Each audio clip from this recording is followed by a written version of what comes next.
Are you trying to plan a trip to Niagara Falls and you're not sure whether you should stay on the Canadian side or the U.S. side? What about which sites to experience and how long to plan your trip? Well, you have come to the right place. Welcome to Sarah's Scuba and Travel channel. In this video, I want to introduce you to many of the attractions, including where to stay and a suggested itinerary for your trip.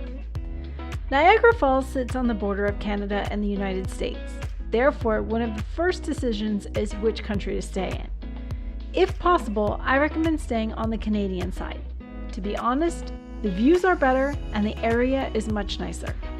If you are looking for a hotel recommendation, I suggest the Tower Hotel at Falls View. I highly recommend splurging and getting a room with a view of the falls.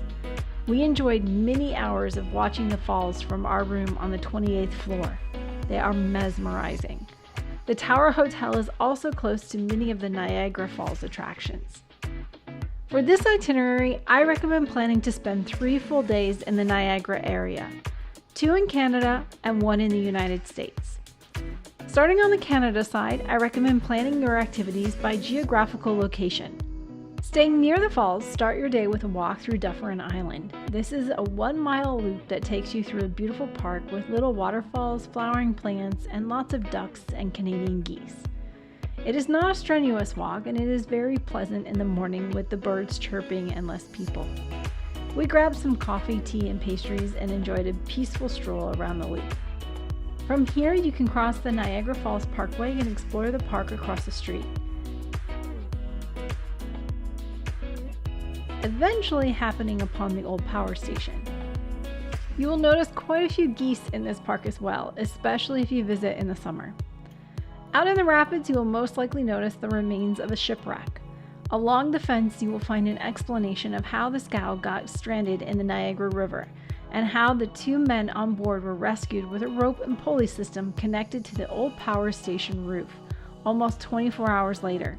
This was a heroic feat to save their lives, not knowing if and when the boat would break free to make its way over the falls. Across the street is the Floral Show House. There is a small fee of 8 Canadian dollars to enter.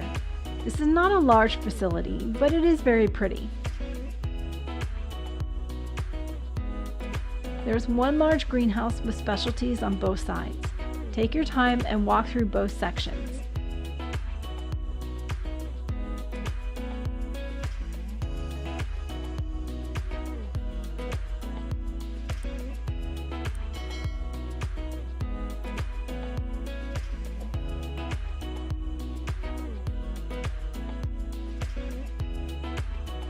When you're done, you can make your way past the cashier and out to the miniature village area. Here you will find a variety of little homes and various ecosystems. There is even a little train that runs through the wilderness cabins and lodges. Explore the front of the building as there is a beautiful garden and fountain. From here, you are not too far from the Niagara Power Station and Tunnel. Before I get into the power station and tunnel, I want to mention a ticket option that is available to you. That is the Niagara Falls Adventure Pass Plus. At the time of this recording, the pass was 104 Canadian dollars plus tax, and it includes all of the paid attractions featured in this itinerary for the Canadian side of the falls, including the Floral Show House we just looked at. The pass also includes a 3-day pass on the We Go bus, the Whitewater Walk, and Niagara's Fury, which are not featured in this video. Purchasing this pass will actually save you money if you want to see all of these attractions. The power station and tunnel offer an educational exhibit of how the power station was originally configured, along with informational displays on how hydroelectricity works. This power station was decommissioned in 2006. It was only able to produce 25 hertz of power. The advancements in technology required that the power station produce 60 hertz of power for the standard North American home. This power station just simply could not keep up with the times. However, they did preserve a small part of the original intake reservoir, which you can view at the back of the gift shop.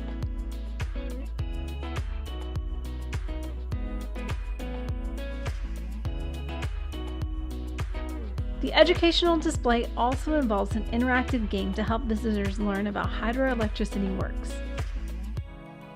Once you have explored the exhibit, make your way to the glass elevators, which will take you 180 feet under the main generating floor to the 2,200-foot-long tunnel that is over 115 years old. This tunnel was used to release the spent water back into the Niagara River. When you walk through the tunnel, you will immediately notice the drop in temperature. This tunnel was originally excavated in 1901 with only lanterns, rudimentary dynamite, pickaxes, and shovels. At the end of the tunnel, you will find a more recently constructed viewing platform which offers up-close views from the bottom of Horseshoe and American Falls. Notice where the viewing platform is in relation to the power station.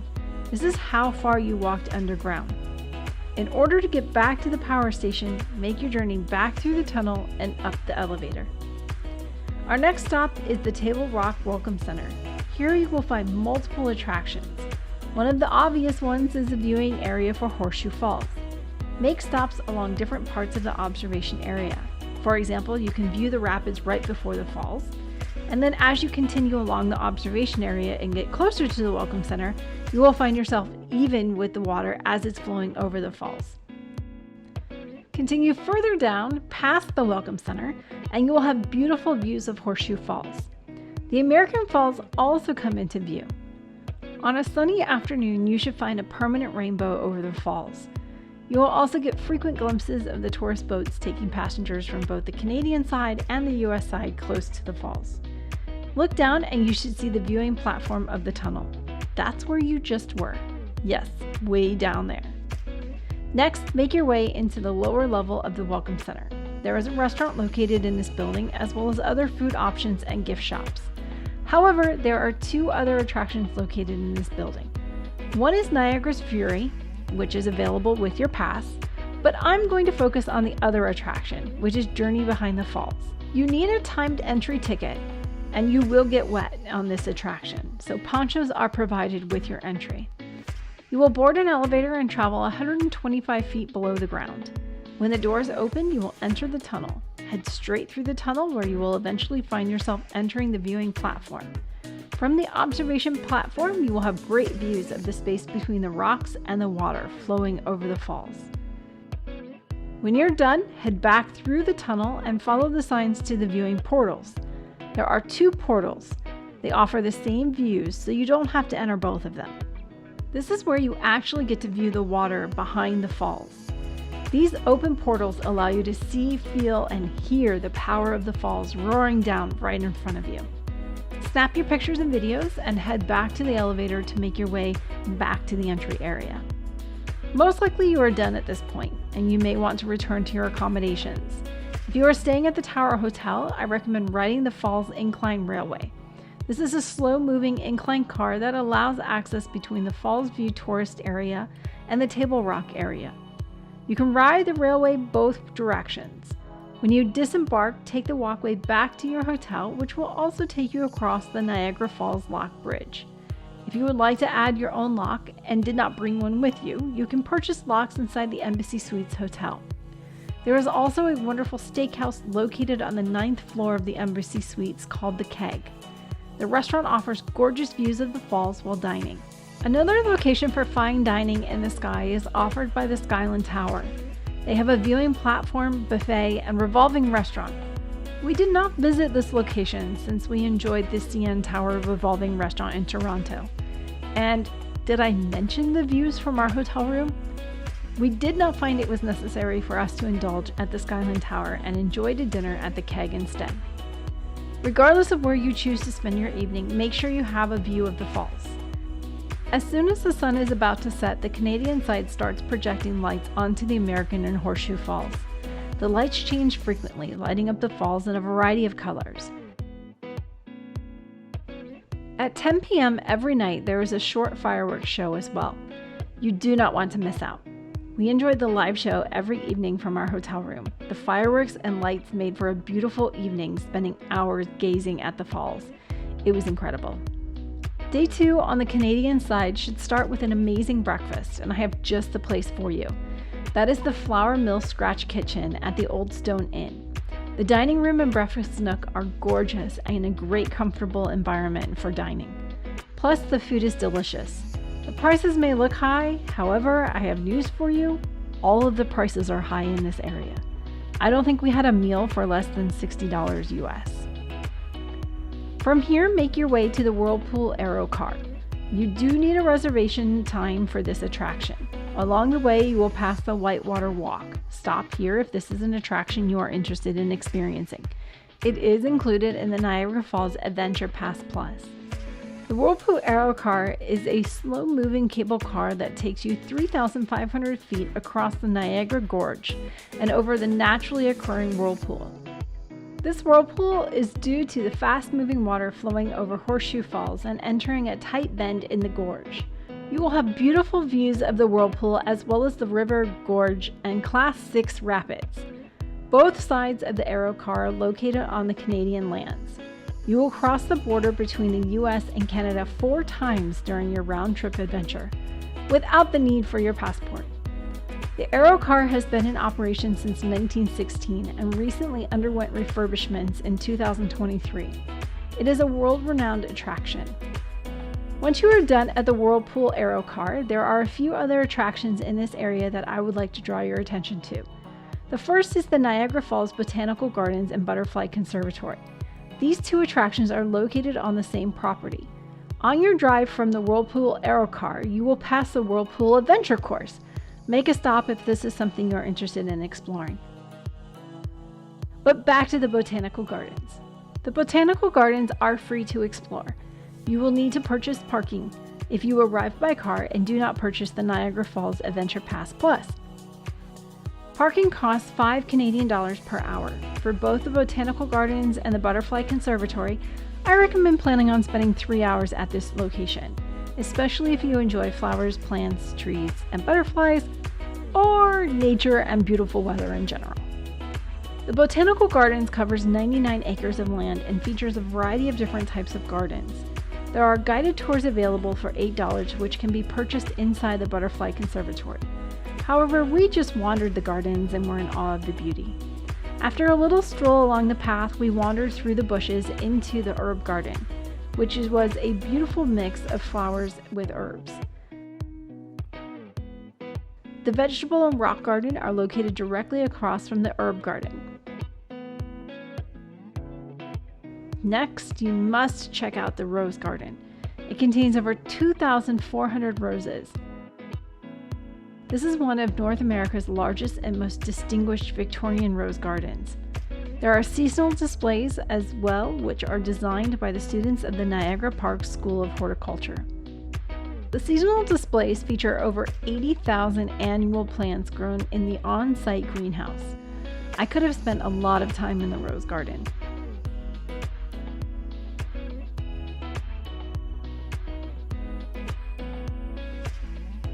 Then make your way to the Parterre Garden. Through this garden, you will find the Hornbeam Vista lined with beautiful pine trees.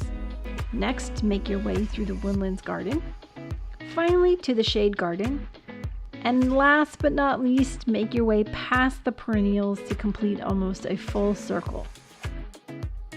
This should place you right at the Butterfly Conservatory. There is an entry fee of $17.50 per adult for the conservatory. There is no time limit, and you do not have to purchase a ticket for a specific time. Enjoy the educational lobby area first. There were caterpillars on display with their preferred plants. Each species of butterfly has its own plant that it likes to lay its eggs on and the caterpillars like to feed on. This was very interesting to see the different species and their plant preferences, as well as the differences in caterpillars. When you're ready, you will present your tickets and enter a room with an informational video playing. I recommend watching this short video to learn more about the 4 stages of butterflies, as well as learn more about the facility and how to safely enjoy the exhibit without harming any butterflies in the process. When you are ready, you can enter the conservatory. Follow the path as it will take you through the entire exhibit without missing any parts. If you have watched my butterfly rainforest video for Gainesville, Florida, then you know I love butterfly conservatories. I find them to be so peaceful and beautiful. The chrysalis are on display in the nursery area. One thing I thought was really neat about this facility is that the nursery has openings in the conservatory. Once a butterfly emerges from their cocoon and dries its wings, it can leave the nursery and become part of the conservatory. I feel like this is a much more natural process for the butterflies and gives them the freedom to spread their wings and fly when they're ready to do so. You can see various species of butterflies at different stages in the nursery. The day we visited, there were 40 different species of butterflies in the conservatory. My husband and I had a photo competition of who could find the most butterfly species, kind of like a photo scavenger hunt. He says he won. I said he stole some of my pictures. Either way, this might be a fun activity for your group. Just be careful to watch where you walk and don't lean against anything to minimize the likelihood of harming any of the butterflies. Look carefully before you move. The slower you move through the exhibit, the more you will see. On average, there are 2,000 butterflies in the conservatory at any given time. I could spend so much time here, but eventually we had to leave, just like you will. I recommend making a stop at the gift shop. I don't buy a lot of souvenirs when I travel. However, this store had some very beautiful items for sale. If you are not looking for something for yourself, you might find gifts for others in this shop. Once you're done, you can continue exploring the botanical gardens or make your way back to your vehicle. Before leaving this area, I recommend making a quick stop at the Floral Clock, which is about a 5-minute drive up the road. This is a working clock that chimes every quarter hour. It contains over 20,000 small plants that are changed twice a year. Once you're done, make your way to a late lunch or back to your accommodations. You might want to stop at the Queen Victoria Park, which gives you beautiful views of the American Falls. In this area, you will also find the Wild Play zip line to the falls and the Niagara City Cruises voyage to the falls. This concludes our 2 days on the Canadian side. Now for 1 day in the U.S. Get a good breakfast and then cross the Rainbow Bridge. The Rainbow Bridge is a bridge connecting the U.S. and Canada. You will have to go through customs, so make sure you have your passport and all other necessary documentation ready. Each passenger will need to present their documents. You do not have to get out of the car. Once you are through customs, find some parking and make your way into the Niagara Falls State Park. You are now in New York with views of the Canadian side. The first stop is the Maid of the Mist boat tour. The ticket price is $28.25, which includes the boat ride and the observation tower. You do not need a timed ticket for this attraction. Boats leave every 15 minutes. The Niagara City Cruises voyage to the falls and the Maid of the Mist boat ride were roughly the same price. Since we had more time on the US side, we decided to use the Maid of the Mist bender. Both boats go to the same route and are roughly a 15-minute ride. In fact, you can see them on their respective sides of the river. To get down to the boats, you will take a 175-foot elevator ride down to the gorge. At this point, you will be provided a poncho and prepare for entry on the next boat. They do pack the boats pretty full of people, so you want to make your way to the top and try to be by a railing to prevent having other people in your pictures. The boats are electric, which makes for a smooth ride without any diesel fumes. They have 0 emissions, my kind of boat. The Maid of the Mist will take you past the first 2 falls, which are the American Falls and the Bridal Veil Falls. As you get closer to Horseshoe Falls, you will begin to feel the mist and power of the water rushing over the falls. The water flows at approximately 35 miles per hour with a total force of 2,509 tons at Horseshoe Falls. That's 3,102 tons of water flowing over all 3 falls every second. That is 75,750 gallons of water every second from the American and Bridal Veil Falls, and 681,750 gallons per second over Horseshoe Falls. You will get wet, so make sure you keep anything you want to stay dry under your poncho. I forgot to put my hood on before we arrived and attempted to do so once it was too late. My hood was full of water, which ended up running inside my poncho. My tip to you is to have your hood on before reaching Horseshoe Falls. Also, wearing sunglasses does help to keep the spray out of your eyes to make the experience more enjoyable and allow you to continue to take your pictures and videos. The boat does not get any closer to the falls and definitely does not go behind the falls. Fun fact, fish do travel over the falls and about 90% survive the drop. The average depth of the gorge is 170 feet. It is as deep as it is wide. After a few minutes of playing in the water, the boat will turn around and make its way back to the dock. so make sure you snap all of your pictures and get all of your videos quickly. Once you arrive at the dock, you have two options to get back up to the top of the falls. The first option is to climb the wooden staircase that runs along the American Falls. This offers beautiful up-close views of the falls. If you choose this option, you might want to keep your poncho for the journey up the stairs. The other option is to take the elevator back up to the observation tower and enjoy the views of the falls as well as the Canadian side from this vantage point. Once you exit the observation platform, there is a gift shop nearby. I have to say, it is hard to resist the duck stuffed animals in ponchos.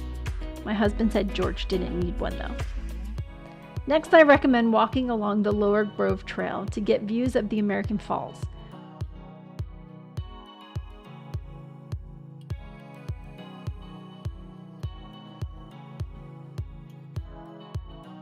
The American Rapids, and the pedestrian bridge. It is amazing to see how many logs are piled up in the river. From here, head over to the trolley stop and purchase a scenic trolley pass as well as the Cave of the Winds ticket from the kiosk. The scenic trolley has stops around Goat Island and makes traveling around the park much easier, especially by the end of the day. The Cave of the Winds requires a time ticket, so the representative can help you select the time that is just right for you to make your way over to the entrance on Goat Island, depending on your means of travel. You can also purchase your tickets at the Cave of the Winds entrance. The Cave of the Winds starts with a short introduction exhibit and video about the history of the falls, particularly how the falls were being destroyed by factories and private industry in the early to mid 1800s. In the 1860s, a movement started to restore the falls to their natural flow and beauty. It wasn't until the 1880s that it was restored and protected from private enterprises. Niagara Falls State Park is the oldest state park in the nation. Once you have learned some of the history, you will receive a poncho and enter an elevator that will take you to the bottom of Bridal Veil Falls.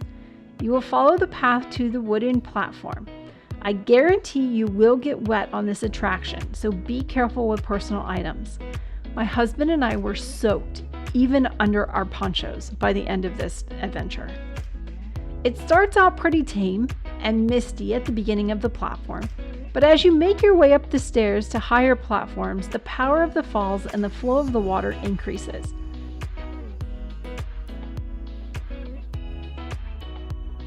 Most likely your shoes will become soaked first as the water rushes over the platform.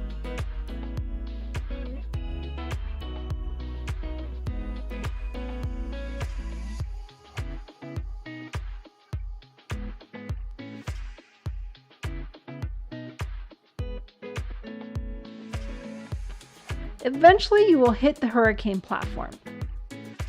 We were not able to deny our inner children the pleasure of playing in the falls. Make sure you hold on tight to any hats, glasses, or cameras you may be holding. The power of the falls is incredible. Once you are done playing, you can make your way back up the path to the elevator to return to the top of the falls. There is no time limit. However, the longer you stay, the more soaked you will probably get. Now that you are soaked, if interested, you can visit Luna Island and the Bridal Veil Falls lookout in this area. We had just fully immersed ourselves in Bridal Veil Falls, literally. So we did not feel the need to visit these lookouts. We made our way over to Terrapin Point. This lookout will give you views of Horseshoe Falls from the top with the Canadian side in the distance.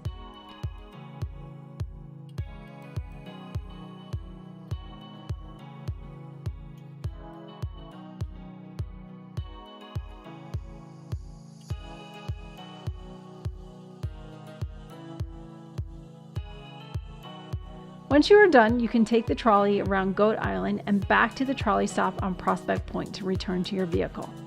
There is so much to see and do in the Niagara Falls area. 3 full days will give you the opportunity to experience the majority of the sights and attractions. If you are interested in adding more time to your trip, there are hikes, heritage sites, and museums on both sides of the river.